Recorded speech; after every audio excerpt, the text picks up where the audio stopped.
On a été appelé en fin de matinée vers 11h30 pour 20 génisses qui ont chuté dans un ravin, enfin dans un petit canyon d'une profondeur de 10 mètres. Donc c'est quelque chose de très encaissé, glissant et partiellement en eau. Donc à l'intérieur du canyon, il y a une vasque qui contient de l'eau et les génisses sont tombées dans cette vasque.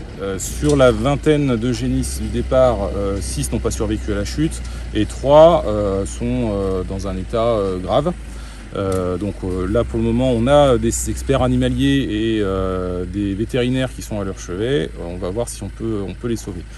Il y en a 11 qui ont réussi à se réfugier hors de l'eau sur une petite margelle, qui pour le moment sont indemnes, mais qu'on va sortir. Donc pour nous c'est une opération qui va être technique, plutôt de longue durée, puisqu'il va s'agir de relever ces 20 vaches de leur situation actuelle, donc en contrebas un ressaut de 10 mètres, pour les prendre en charge à notre étage, j'allais dire, et voir la suite.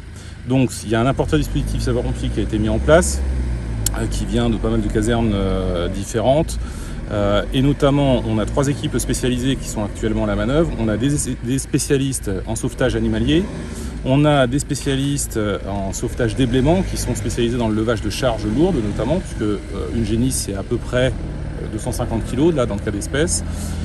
Et on a des spécialistes en milieu périlleux qui justement vont nous permettre de sécuriser la zone pour éviter les accidents sapeurs-pompiers et nous permettre de faire le dispositif de relevage pour évacuer les bovins.